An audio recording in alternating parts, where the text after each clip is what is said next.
Ibu, saudara dimanapun berada, kita jumpa lagi dalam seri pembahasan firman Tuhan yang diselenggarakan oleh Gereja Masei Advent Hari ke-7 daerah Misi Papua lewat KKRNet.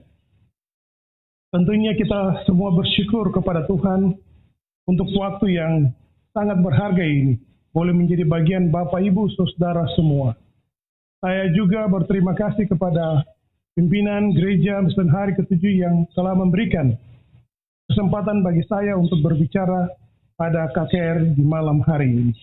Biarlah pelajaran yang telah kita pelajari dari malam ke malam hingga malam ini akan menolong kita semua untuk berjalan dalam hari-hari hidup kita bersama Yesus sampai nanti Dia datang bawa pulang kita dari atas dunia ini.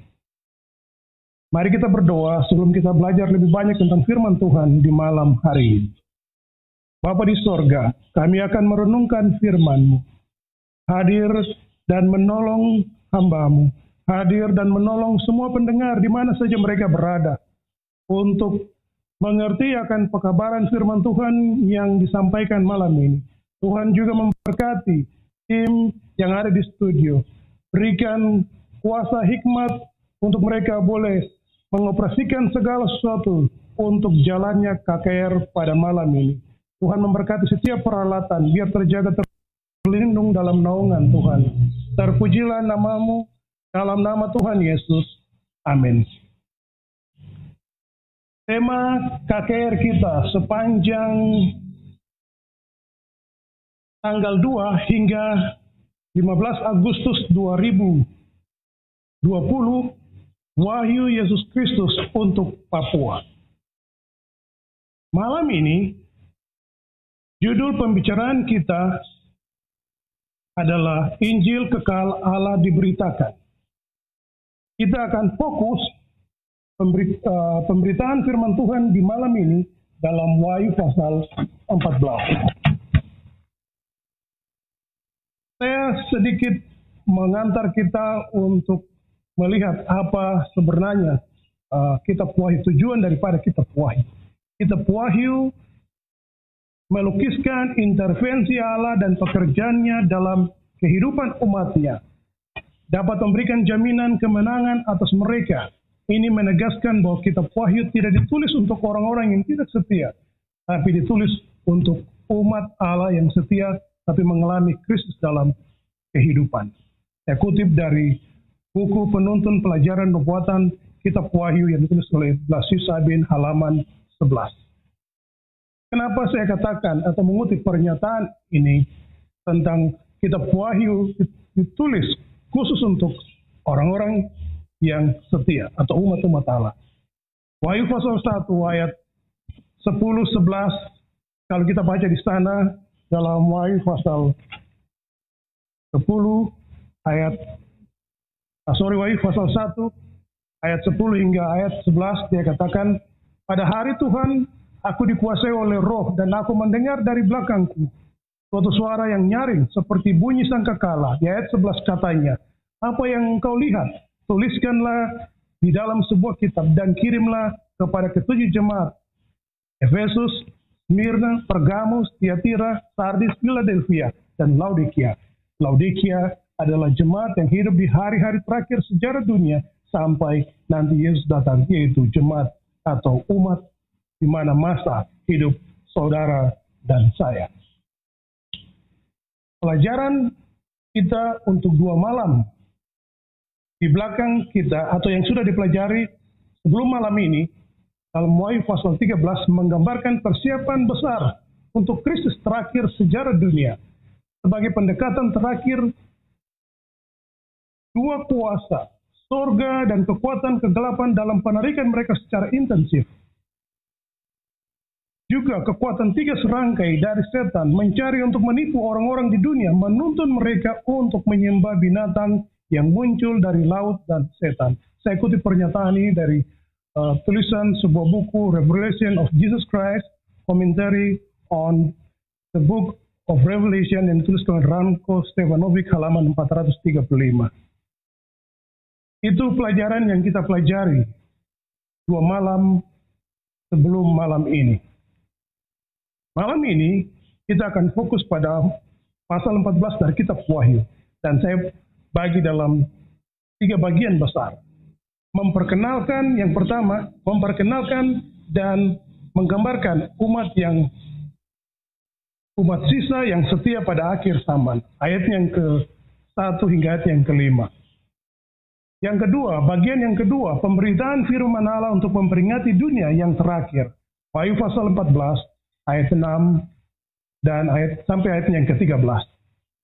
Dan bagian yang ketiga, bahasa simbol dari panen yang besar dari dunia setelah penyampaian akhir dari Injil itu. Poin pertama dari Wahyu pasal 13 dari 3 bagian besar yang kita mau belajar pada malam ini telah dibahas secara luas oleh Pendeta Franky Ratulangi pada malam-malam sebelumnya. Yaitu memperkenalkan dan menggambarkan umat yang setia pada akhir zaman. Wahyu pasal 14 dari pembahasan yang pertama. Dan aku melihat sesungguhnya anak domba berdiri di bukit Sion dan bersama-sama dengan dia 144.000 orang. Dan di dahi mereka tertulis namanya dan nama Bapanya. Dan aku mendengar suatu suara dari langit bagaikan desau air bah dan bagaikan deru guru yang dahsyat. Dan suara yang kudengar itu seperti bunyi pemain-pemain kecapi yang memetik kecapi. Ayat ketiga, mereka menyanyikan suatu nyanyian baru di hadapan takhta dan di depan keempat makhluk dan tua-tua itu. Dan tidak seorang pun yang dapat mempelajari nyanyian itu selain daripada 144.000 orang yang telah ditebus dari bumi. Pada malam sebelumnya, tadi saya sudah katakan Pendeta Franky Ratulangi telah membahas tentang 144.000 orang ini. Malam ini saya hanya ingin sedikit menekankan segi kualitas mereka yang tidak secara keseluruhan, karena itu sudah dibahas pada malam yang kelima. Kalau kita baca dalam Yoel pasal 2 ayat 32, di sana mengatakan, dan barang siapa yang berseru pada nama Tuhan akan diselamatkan, sebab di Gunung Sion, di Yerusalem, akan ada keselamatan seperti yang telah difirmankan Tuhan. Dan setiap orang yang dipanggil Tuhan akan masuk, akan termasuk orang-orang yang terlepas, memenuhi nubuatan Nabi Yoel ini. Rasul Yohanes, suatu kelompok orang berdiri di bukit Sion, orang-orang yang membicarakan pasal 7 dari Wahyu dari kitab Wahyu. Mereka dimeteraikan, dengan demikian sanggup berdiri pada hari besar dari murka Allah ini. Seperti yang kalau saudara dan saya baca di dalam Wahyu pasal 6 ayat 7, sebab sudah tiba hari besar murka mereka, siapakah yang dapat bertahan? Itu sebabnya mereka berdiri di hadapan takhta Allah, atau Alkitab katakan di bukit Sion. 144.000 orang ini menang karena mereka telah dimeteraikan oleh Allah. Mereka hidup setia kepada Tuhan dan mereka menjadi pemenang, dan nama mereka tertulis dalam kitab kehidupan. Mereka adalah orang-orang yang tidak mencemarkan diri dengan perempuan-perempuan, karena mereka murni, sama seperti perawan. Mereka adalah orang-orang yang mengikuti anak domba itu kemana saja dia pergi. Mereka ditebus dari antara manusia sebagai korban-korban sulung, bagi Allah dan bagi anak domba. Dan di dalam mulut mereka tidak terdapat dusta dan mereka tidak bercela. Ayat 4 mengatakan bahwa mereka adalah orang-orang yang tidak mencemarkan diri dengan perempuan-perempuan. Perempuan-perempuan yang dimaksudkan dalam ayat 4 dari Wahyu pasal 14 itu adalah gereja.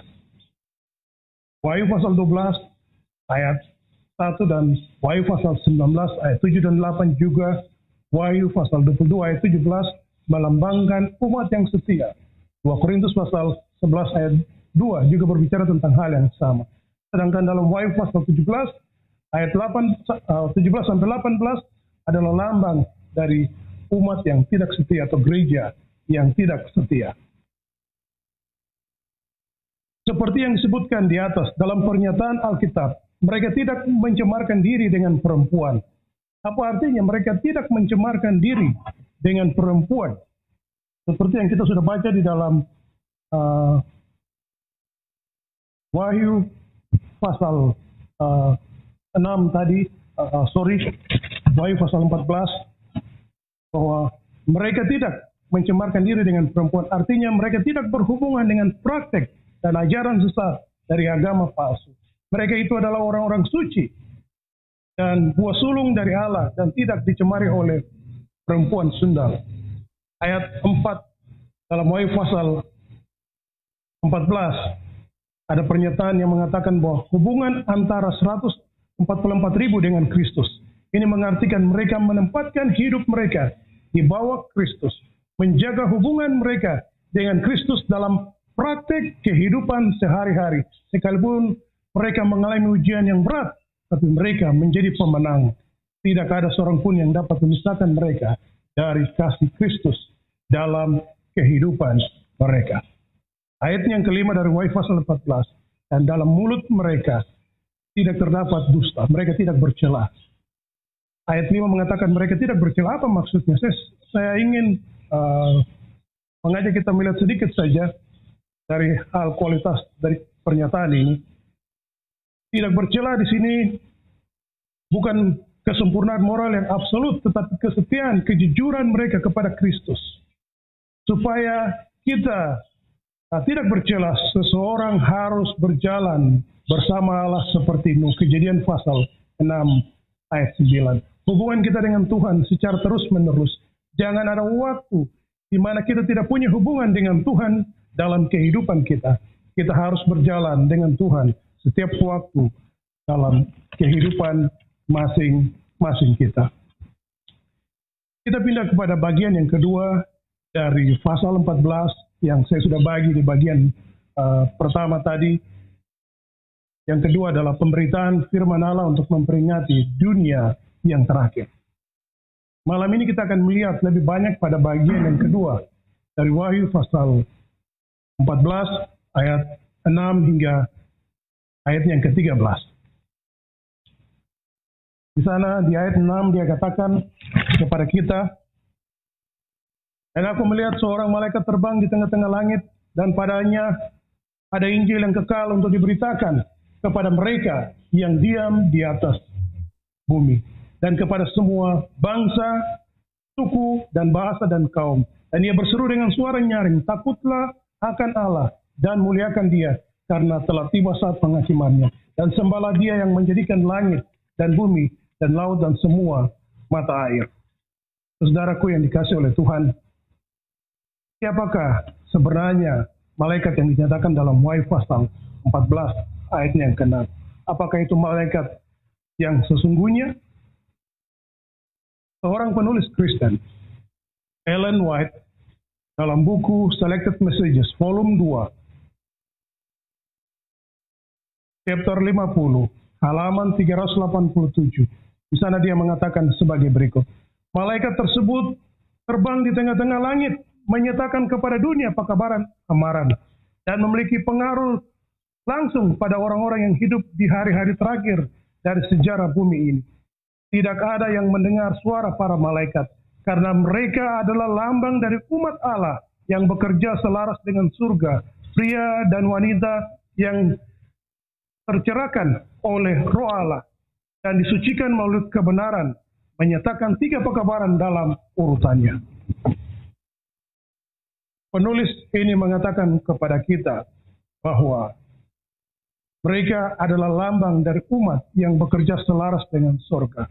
Malaikat yang dimaksudkan dalam Wahyu pasal 14 ayat 6 adalah mereka yang bekerja dengan Tuhan dalam menyampaikan kepada dunia pekabaran Tuhan, amaran sebelum hari-hari terakhir atau pada hari-hari terakhir sebelum Yesus datang ke atas dunia ini.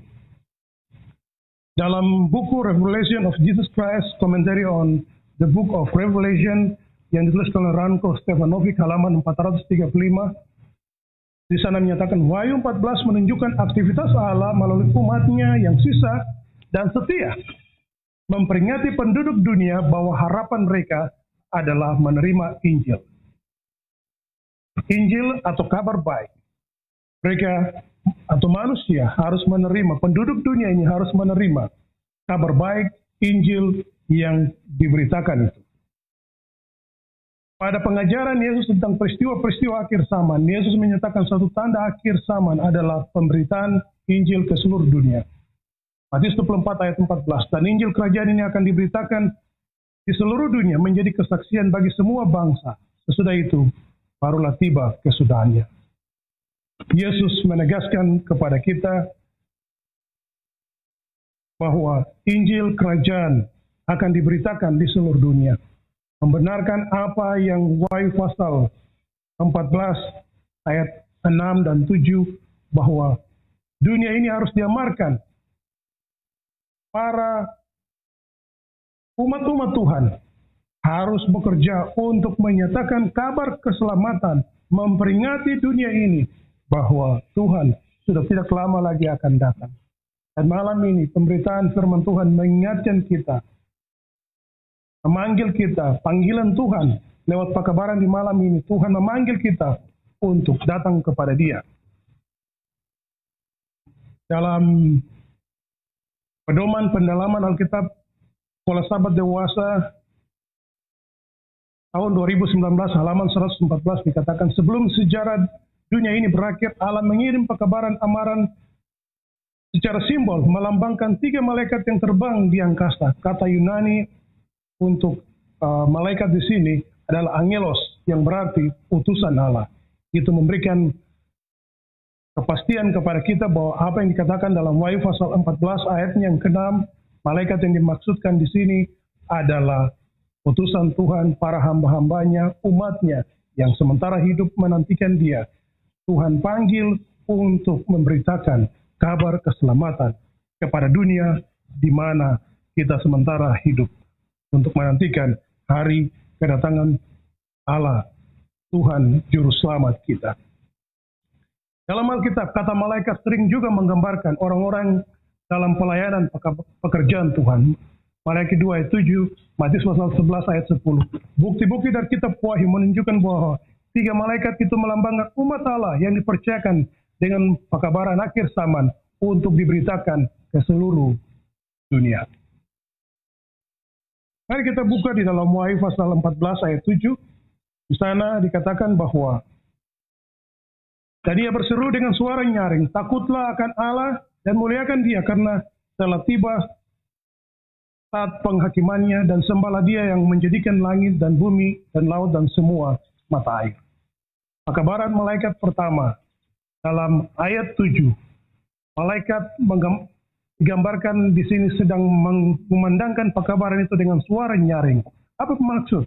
Ketika Wahyu pasal 14 ayat 7 mengatakan bahwa malaikat itu berseru dengan suara nyaring,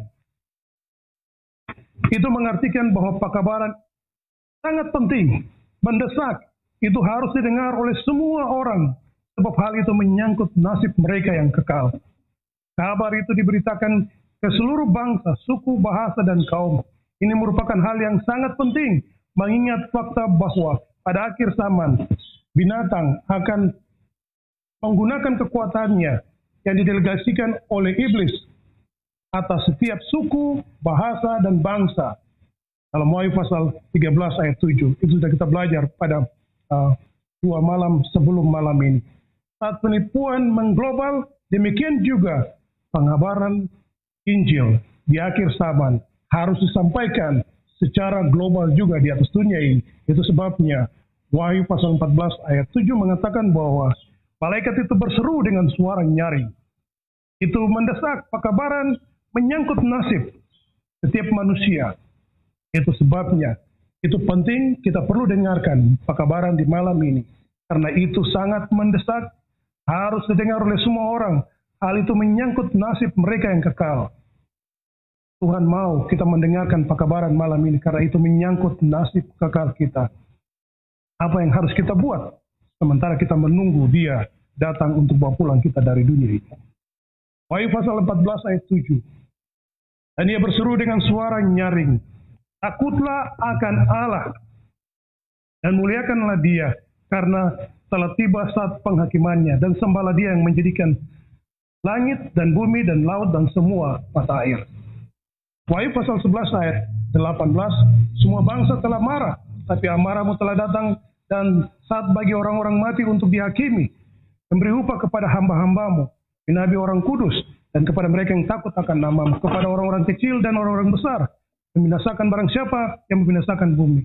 Wahyu pasal 19 ayat 5, maka kedengaran suatu suara dari takhta itu, pujilah Allah kita, hai kamu semua hamba-hambanya, kamu yang takut akan dia, baik kecil maupun besar. Maksud dari pernyataan dari Wahyu pasal 14 ayat 7, takut akan Allah, itu tidak berarti merasa ketakutan terhadap Allah, namun bersikap serius menanggapi setiap firman dan memberikan tempat yang benar dalam hidup kita. Umat Allah di akhir zaman adalah mereka yang takut akan Allah, mereka yang serius menanggapi firman Allah dan memberikan tempat yang benar dalam hidup mereka. Itulah maksud dari pernyataan Wahyu pasal 14 ayat 7. Takutlah akan Allah. Mereka yang takut akan Allah dan memuliakan dia oleh penurutan mereka. Ulangan pasal 5 ayat 29. Pengkhotbah pasal 12 ayat 3. Dan dengan merefleksikan tabiat Allah atau menghidupkan tabiat Allah atau karakter Allah dalam kehidupan mereka setiap hari. Inilah yang dimaksud dengan takut akan Allah. Kejadian pasal 22 ayat 12. Ulangan pasal 5 ayat 29, ayat yang saya sudah sebutkan, saya suka untuk kita baca. Kiranya hati mereka selalu begitu yakin, takut akan daku dan berpegang pada segala perintahku, supaya baik keadaan mereka dan anak-anak mereka. Pengkhotbah 12 ayat 13. Akhir kata dari segala yang didengar, takutlah akan Allah dan berpegang pada perintah-perintahnya, karena ini adalah kewajiban setiap orang. Lalu ia berfirman, Kejadian pasal 22 ayat 12, jangan bunuh anak itu, jangan kau apa-apakan dia, sebab telah ku ketahui sekarang bahwa engkau takut akan Allah. Ini pengalaman daripada Abraham. Allah mengetahui bahwa dia menurut perintahnya, dia takut akan Tuhan, dia menurut akan perintah Tuhan. Sekalipun Ishak adalah satu-satunya anaknya, keturunannya bisa saja berakhir ketika Ishak dikorbankan. Tapi karena dia takut akan Tuhan, dia mendengarkan perintah Tuhan, maka apa yang Tuhan perintahkan untuk dia mempersembahkan anaknya di Bukit Moria, dia lakukan karena dia takut akan Allah, atau dia hidup melakukan kehendak Tuhan, memuliakan dia dalam penurutan dan menghidupkan karakter Allah di dalam hidupnya sebagai seorang hamba Allah di atas dunia ini. Takut akan Allah. Manusia harus serius menyerahkan diri kepada Allah, menaati perintah-perintahnya. Konsep takut akan Allah di sini menekankan hubungan penyerahan hidup kita kepada Allah. Sebagai anak-anak Tuhan, panggilan dalam Wahyu pasal 14 ayat 7 untuk kita menyerahkan hidup kita, hubungan kita dengan Kristus dalam kehidupan kita, kita perlu lakukan sepanjang kita hidup dan mengembara di atas dunia ini. Di ayatnya yang ke-7 juga mengatakan kepada kita bahwa kita takut akan Allah, muliakan dia. Apa maksud dari pernyataan ini? Ketika seseorang menyerahkan diri kepada Allah dengan menaati perintah-perintahnya atau takut akan Allah, itu mendorong seseorang memuliakan Allah dengan menuruti perintah-perintahnya. Allah meminta kepada kita untuk memuliakan dia dengan menuruti perintah-perintahnya. Rasul Paulus menuliskan dalam 1 Korintus 31, dia katakan, aku menjawab jika engkau makan, atau jika engkau minum, atau jika engkau melakukan segala sesuatu yang lain, lakukanlah semuanya itu untuk kemuliaan Allah. Yohanes 15 ayat 8, dalam hal ini Bapakku dipermuliakan, yaitu jika kamu berbuah banyak, dengan demikian kamu adalah murid-muridku. Dalam setiap aspek kehidupan kita, kita memuliakan dia. Dari apa yang kita makan, dari apa yang kita ucapkan, dari apa yang kita hidupkan, biarlah kita hidup untuk memuliakan dia sebagai Tuhan dan pencipta kita. Dan buah-buah karakter Allah itu biar nyata dalam hidup kita. Seperti yang Yohanes 15 ayat 8 tadi. Dan juga kitab Galatia mengatakan kepada kita buah-buah roh, kasih, sukacita, damai sejahtera, kesabaran. Biarlah itu menjadi bagian dari kehidupan kita ketika kita mendengarkan panggilan Tuhan dalam pekabaran malaikat pertama ini, supaya kita muliakan Dia, takut akan Allah dalam kehidupan kita, dari waktu ke waktu sepanjang kita berjalan di atas dunia ini. Dalam pekabaran malaikat pertama, ada panggilan yang kita sudah dengar tadi, bahwa takut akan Allah, muliakan Dia, karena telah tiba saat penghakimannya.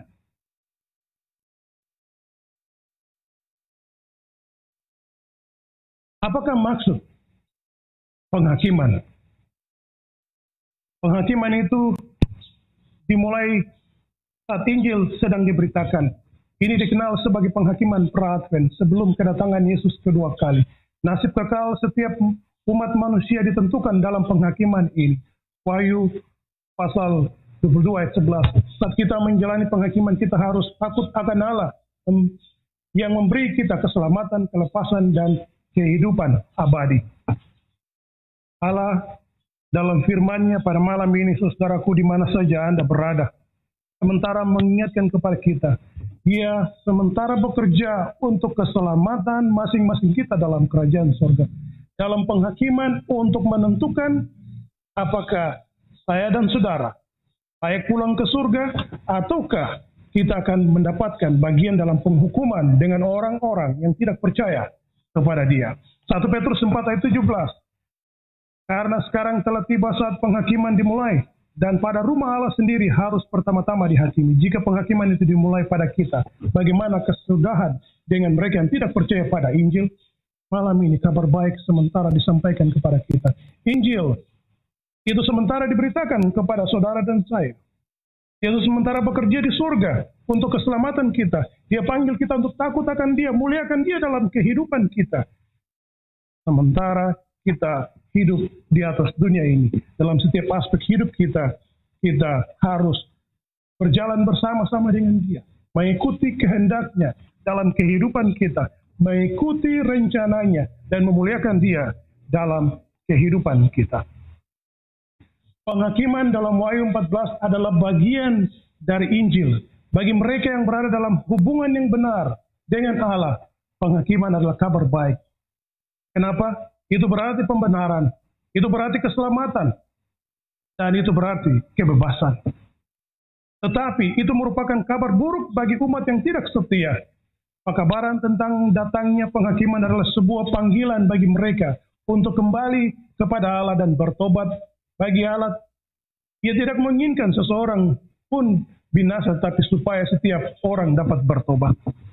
2 Petrus 3 ayat 9, Tuhan tidak lalai menepati janjinya sekalipun ada orang yang menganggapnya sebagai kelalaian. Tapi Ia sabar terhadap kamu, karena Ia menghendaki supaya jangan ada yang binasa, melainkan supaya semua orang berbalik dan bertobat. Penghakiman adalah kabar baik bagi kita, karena Dia adalah Tuhan kita. Dia akan bekerja untuk keselamatan kita. Tapi itu adalah kabar buruk ketika kita tidak setia. Malam ini Allah panggil kita. Dia sementara mengerjakan keselamatan kita di surga, menentukan kita untuk dibawa pulang dari dunia ini. Allah memanggil kita. Maukah engkau mendengarkan suaranya pada malam ini dan datang kepada Dia? Saudaraku, umat Tuhan, dalam pekabaran malaikat pertama, dia katakan di bagian terakhir ayat ini, di bagian B, sembahlah Dia yang telah menjadikan langit dan bumi, dan laut dan semua mata air. Ini adalah panggilan untuk menyembah. Isu sentral di akhir zaman dan ujian iman bagi semua orang ialah siapa yang disembah, siapa yang kita sembah. Ini berarti di akhir zaman manusia dibagi dalam dua kelompok, yaitu mereka yang menyembah Allah yang benar dan mereka yang menyembah binatang, yang sudah dibahas di dalam Wahyu pasal 13. Mereka yang menyembah Allah dikenal karena nama mereka tertulis dalam kitab kehidupan. Para penyembah binatang, nama mereka tidak tertulis dalam kitab kehidupan anak domba yang disembelih sejak dunia dijadikan. Wahyu pasal 13 ayat 8.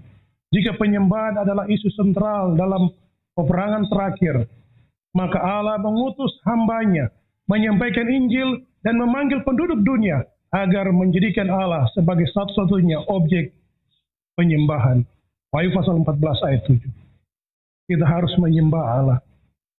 Tidak ada nama lain yang di dalamnya manusia boleh diselamatkan. Petrus menyampaikan itu dalam Kisah pasal 4. Hanya di dalam Dia, nama Yesus, yang harus disembah, kita mendapatkan keselamatan. Tidak ada manusia yang perlu disembah, karena hanya Tuhan yang perlu disembah. Hal ini penting pada konteks akhir zaman, karena popularitas teori evolusi. Teori evolusi secara gamblang menolak validitas cerita penciptaan oleh Allah dalam kitab Kejadian. Kejadian pasal 1 ayat 1 dan 26 mengatakan bahwa Allah yang menciptakan dunia ini. Ayat 26 mengatakan kepada kita bahwa Tuhan yang menjadikan kita menurut gambar dan rupanya. Lalu Dia memberikan kuasa kepada manusia. Nah, dalam teori evolusi mengatakan bahwa kita jadi secara kebetulan dari perkembangan dari sel yang kecil, terus kita berkembang dan menjadi manusia. Luar biasa. Itu artinya kita sebagai manusia bisa hidup tanpa Tuhan. Tetapi Alkitab mengatakan kepada kita, saudaraku yang dikasihi, dalam panggilan Tuhan untuk menyembah Dia, kita tidak bisa hidup tanpa Dia. Karena kita miliknya. Nafas hidup yang membuat kita hidup hari ini adalah milik Tuhan. Itu sebabnya Dia layak untuk disembah. Dia layak untuk dimuliakan dalam kehidupan kita. Tidak ada oknum lain di atas dunia ini seperti yang dikatakan oleh Petrus dalam Kisah pasal 4, yang di dalamnya manusia boleh mendapatkan keselamatan.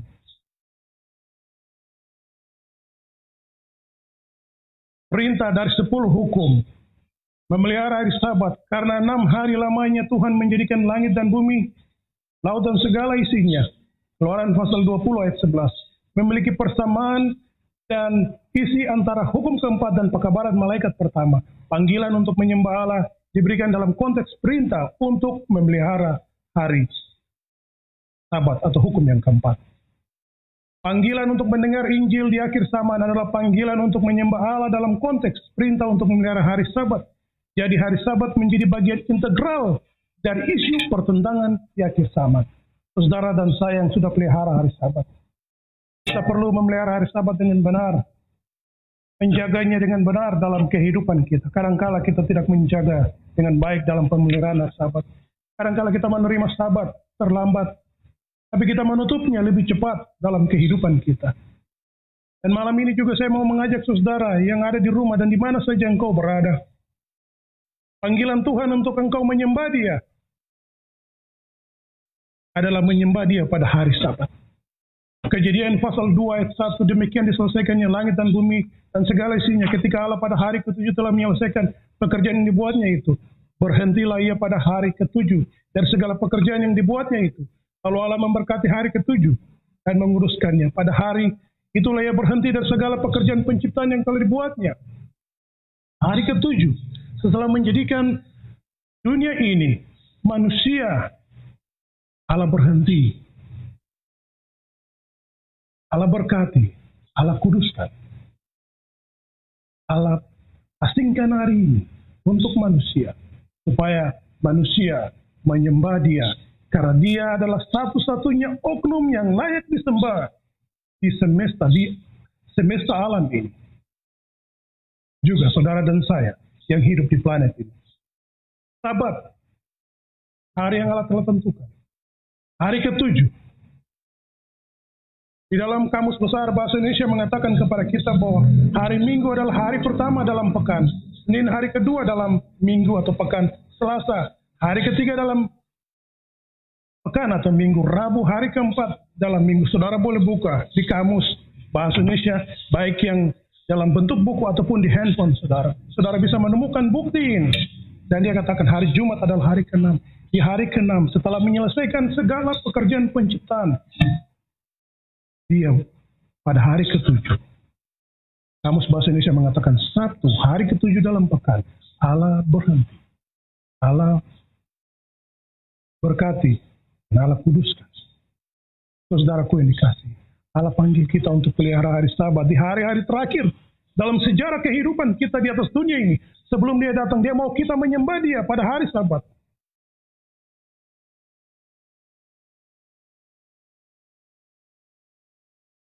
Dimanapun Anda berada, saudaraku, saya memanggil saudara untuk menyembah Tuhan. Ketika engkau mendengarkan pekabaran ini,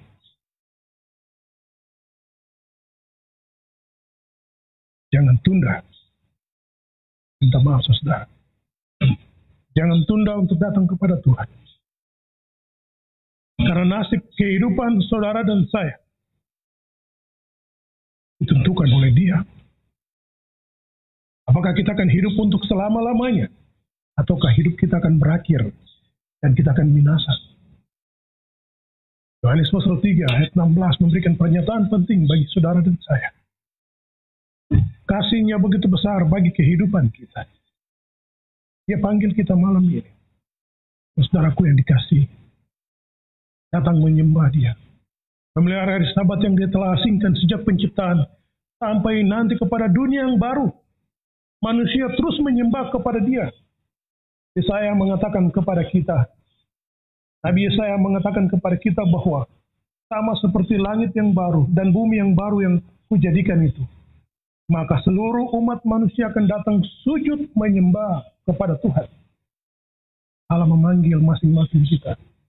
Dalam panggilan yang terakhir yang Dia kumandangkan lewat pekabaran di malam ini, maukah engkau mendengarkan suaranya dan datang kepada Tuhan untuk menerima keselamatan. Imamat 23:3, 6 hari lamanya boleh dilakukan pekerjaan, tapi hari ke-7 haruslah ada Sabat, hari perhentian penuh, yakni hari pertemuan kudus. Jangan kamu melakukan suatu pekerjaan, itulah hari Sabat bagi Tuhan di segala tempat kediaman. Saudara yang dikasih oleh Tuhan, pernyataan Imamat pasal 23 mengatakan bahwa itu adalah hari pertemuan kudus. Di kalimat sebelumnya mengatakan hari perhentian penuh. Kenapa? Imamat 23 ayat 32 mengatakan bahwa hari Sabat itu harus dirayakan dari matahari terbenam sampai matahari terbenam. Itu sebabnya di ayat 3 ini mengatakan itu harus penuh. Bukan setengah-setengah, saudara. Sabat tidak boleh kita main-main di dalamnya. Karena itu adalah hari yang Allah asingkan. Di mana saja saudara mendengar pekabaran ini. Mungkin juga saudara saya yang sementara dengar pekabaran ini. Saya mau ingatkan engkau yang sudah mengetahui Sabat. Jangan main-main dengan apa yang Allah nyatakan kepada engkau. Pelihara itu dengan penuh dalam hidupmu. Sabat itu bukan dipelihara setengah-setengah. Nanti di pagi hari Sabat atau hari Sabtu baru engkau pelihara Sabat. Tapi itu mulai seperti Imamat 23:32.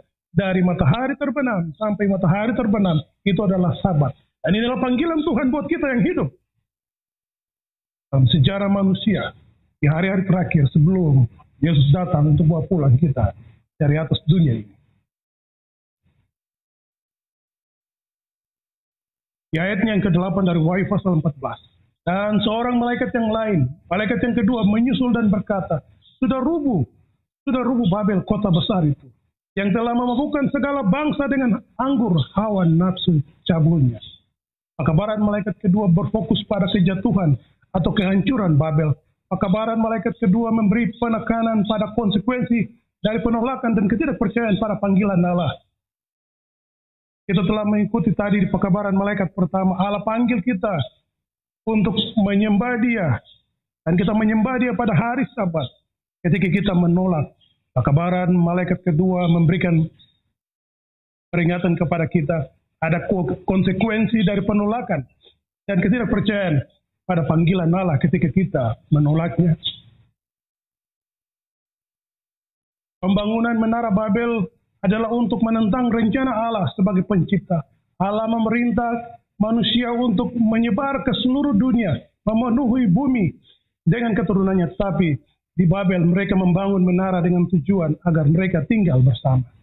Di Babel manusia tidak hanya tinggal bersama, mereka juga membangun menara yang puncaknya sampai ke Allah sendiri. Pembangunan menara ini bertujuan untuk mengantisipasi jika Allah akan mengirim air bah berikutnya, mereka bisa menyelamatkan diri, yaitu ke langit. Lalu menara yang mereka dirikan. Jadi menara Babel adalah monumen tugu peringatan tentang kemurtadatan, sebuah benteng pemberontakan melawan Allah di surga. Orang Ibrani menghubungkan kata Babel dengan Balal yang berarti mengacau, membingungkan, kesalahpahaman. Oleh karena itu, orang-orang Babel adalah simbol dari kekacauan dan kebingungan. Wahyu pasal 14 ayat 8, sudah rubuh Babel, kota besar itu yang telah memabukkan segala bangsa dengan anggur hawa nafsu cabulnya. Babel di sini merujuk pada kota besar. Alasan untuk ini karena simbol Babel dalam kitab Wahyu berakar pada sejarah Babel sebagai satu kekuasaan pemberontak yang menentang Allah dan menindas umat Allah. Kekuasaan Babel adalah sistem yang dibangun untuk melawan Allah. Babel adalah sebuah sistem agama yang salah. Kekuasaan ini jatuh karena ajaran-ajaran yang salah dan dosa-dosa yang ia lakukan dan ajaran-ajaran kepada dunia, kepada umat manusia. Perlawanan kekuasaan ini terhadap Allah dapat dibuktikan melalui penolakan terhadap kebenaran yang diberikan oleh Allah. Ellen White dalam bukunya 607, seluruh bangsa mabuk oleh karena doktrin-doktrinnya yang menyesatkan. Manusia menjadi kacau, bingung karena mereka tidak paham kebenaran seperti yang ada pada Yesus. Mari temukan kebenaran yang ada pada Yesus, kebenaran yang Dia miliki. Datang dan belajar dari kehidupannya.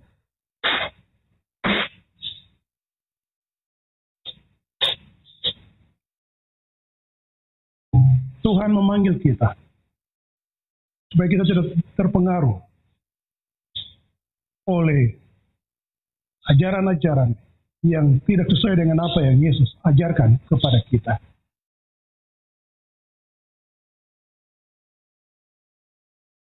Dan seorang malaikat yang lain, malaikat yang ketiga,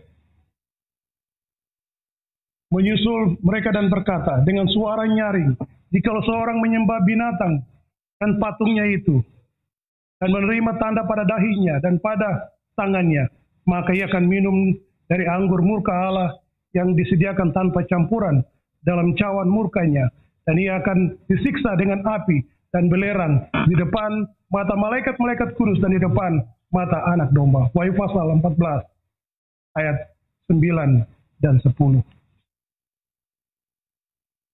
Mereka yang minum anggur Babel harus minum dari anggur murka Allah, agar anggur itu dituangkan dalam 7 malapetaka dalam Wahyu pasal 15 ayat 7 dan juga ayat Wahyu pasal 16 ayat 1 dan 2. Api belerang yang digunakan untuk mewakili penghakiman ilahi. Kejadian pasal 9 ayat 24 dan Yesaya pasal 34 ayat 8 sampai 10 dan Yudas 7. Yesus memanggil kita keluar dari gaya hidup kita, dari kondisi kita hari ini. Kalau saja kita belum mengikuti perintahnya di dalam firman, Allah panggil kita untuk keluar dari dunia ini. Jangan menerima dan melakukan apa yang diperintahkan oleh apa yang mungkin hari ini kita terima bertentangan dengan apa yang Tuhan mau. Yesus memanggil kita keluar dari Babel, dari sistem agama yang salah. Wahyu 8 ayat 14. Lalu aku mendengar suara yang lain dari surga berkata, pergilah kamu hai umatku, pergilah daripadanya supaya kamu jangan mengambil bagian dalam dosa-dosanya, supaya kamu jangan turut ditimpa malapetaka.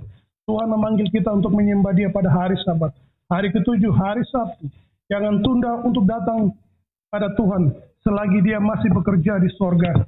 Dalam menentukan keselamatan kita, kita harus memilih saat ini, mau menyembah Tuhan pada hari yang telah diasingkan bagi kita, ataukah kita menurut apa yang kita pikir. Rasul Paulus dalam pekabaran dalam kitab Galatia pasal 1, sebab aku menegaskan kepadamu, saudaraku, bahwa Injil yang kuberitakan ini bukan Injil manusia, sehingga kita tidak minum dari anggur murka Allah pada waktu kedatangannya. Malam ini, Injil ini telah disampaikan. Kabar baik dari Yesus, bukan Injil manusia. Seperti apa yang Galatia pasal 1 ayat 11. Saya bukan mengajarkan Injil manusia. Saya mengajarkan apa yang Alkitab katakan kepada kita. Dengan demikian, kita akan sanggup berdiri, melihat Tuhan datang. Dan kita akan dibangkitkan jika kita telah mengalami kematian. Wahyu pasal 16 ayat 7, sebab sudah tiba hari besar murka mereka. Dan siapakah yang dapat bertahan? Kita dapat bertahan untuk menjemput Tuhan kalau kita mendengarkan Injil yang diberitakan oleh Tuhan dalam pekabaran pada malam ini.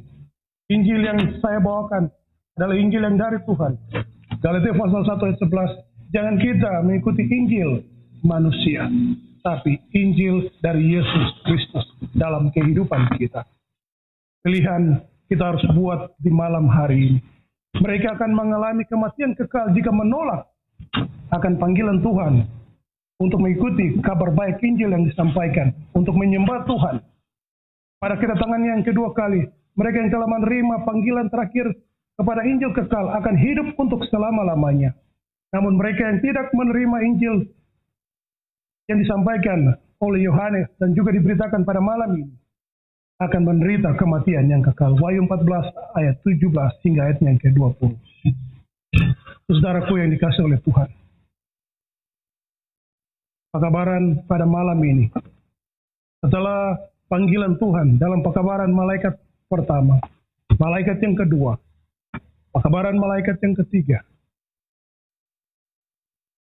di ayat yang ke-12 dari Wahyu pasal 14, dia menekankan satu hal yang penting. Yang penting di sini ialah ketekunan orang-orang kudus yang menuruti perintah Allah dan iman kepada Yesus. Ini hal yang penting. Ketika kita mengatakan bahwa kita adalah orang-orang kudus, kita harus menuruti perintah Allah. 10 hukum yang telah diberikan kepada kita, kita harus menurutnya. Di dalamnya ada hukum yang keempat, penyembahan kepada Tuhan pada hari Sabat. Allah memanggil kita pada malam ini supaya kita menurut akan perintahnya. 10 hukum itu kita harus turuti dengan benar dan kita harus beriman kepada Yesus. Sekalipun kita mengalami berbagai tantangan ketika kita menurut Tuhan, mau mengikuti apa yang Tuhan ajarkan kepada kita ketika kita mendengarkan pekabaran pada malam ini, mungkin saja kita akan mengalami masalah, bahkan sampai kita mengalami kematian. Kita dianiaya karena kita mendengarkan pekabaran pada malam ini. Ayat 13 dia katakan, dan aku mendengar suara dari surga berkata, tuliskan, berbahagialah orang-orang yang mati dalam Tuhan sejak sekarang ini, sungguhnya kata Roh, supaya mereka boleh beristirahat dari jerih lelah mereka, karena segala perbuatan mereka menyertai mereka. Ada jaminan bagi saudara dan saya, ketika kita mengikuti perintah Tuhan, ketika kita berjalan bersama-sama dengan Tuhan, ketika kita menyerahkan kehidupan kita kepada Tuhan dalam hidup ini, akan ketika kita menurut Tuhan dan kita harus kehilangan hidup kita, kehilangan segala sesuatu. Allah berkata, berbahagialah orang yang mati dalam Tuhan sejak sekarang ini. Sungguh kata Roh, supaya mereka boleh beristirahat dari jerih lelah mereka, karena segala perbuatan mereka menyertai mereka. Kita tiba kepada bagian terakhir pada Wahyu pasal 14 dari pekabaran kita pada malam hari ini, saudaraku. Bahasa simbol dari panel yang besar dari dunia setelah penyampaian dari Injil itu. Wahyu pasal 14 ayat 14 sampai 20. Pekabaran Injil atau kabar baik yang kekal di akhir zaman telah membuat dunia terbagi dalam dua kelompok. Pertama, mereka yang menerima Injil dan menyembah Allah yang benar, tetapi berada di bawah tekanan dan intimidasi. Kedua, mereka yang menolak Injil adalah mereka yang menyembah binatang atau setan. Binatang yang saya maksudkan dalam pekabaran malam ini adalah yang dibahas dalam Wahyu pasal 13 yang sudah dibahas pada malam sebelumnya. Di tengah situasi ini, kedatangan Yesus diumumkan untuk membawa upah bagi setiap orang yang menurut perbuatannya. Wahyu pasal 22 ayat 12. Seiring dengan peristiwa tersebut, terjadi pertemuan akbar dari orang-orang yang setia kepada Allah, sedangkan orang jahat akan menerima murka. Di manakah saudara memilih untuk berada pada malam ini? Ketika dia akan datang untuk bawa pulang kita dari atas dunia ini, di manakah saudara berada? Saya suka baca dari ayat yang ke-14. Dan aku melihat sesungguhnya ada suatu awan putih, dan di atas awan itu duduk seorang seperti anak manusia, dengan sebuah mahkota di atas kepalanya, dan sebilah sabit tajam di atas tangannya. Di sini dikatakan bahwa Yesus menggunakan mahkota. Mahkota yang dikatakan di sini dalam bahasa asli bahasa Yunani berarti mahkota kemenangan. Dan dia telah menang, datang sebagai pemenang untuk bawa orang-orang yang menang dari atas dunia ini untuk pulang ke negeri yang dia telah sediakan.